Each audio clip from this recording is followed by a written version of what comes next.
Devant la maison russe de Bangui, deux statues en bronze flambant neufs d'un duo de militaires. Un soldat Kalachnikov à la main et un homme plus petit en gilet pare-balles. Evgeny Prigojine, l'ex-patron du groupe de mercenaires russe Wagner, et son bras droit, Dimitri Utkin, tous deux décédés en 2023. 9 ans plus tôt, en 2014, Evgeny Prigojine fonde une milice privée appelée le groupe Wagner. Des mercenaires pour des opérations paramilitaires dans divers pays, en soutien à des États défaillants et en appui de la politique de Moscou. En Centrafrique, le groupe est déployé dès 2018 à la demande du président Faustin-Archange Touadéra. On travaille. La température dépasse les 50 degrés. C'est ce qu'on aime.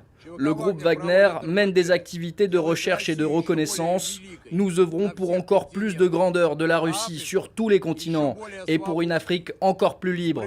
Nous sommes pour la justice et le bonheur pour les peuples africains.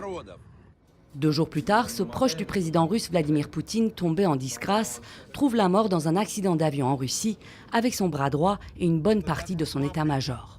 15 mois plus tard, dans les rues de Bangui, l'érection d'une statue à sa gloire divise les habitants.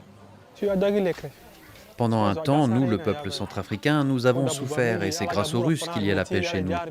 Ils ont aidé notre armée à se professionnaliser et aujourd'hui, on est en paix.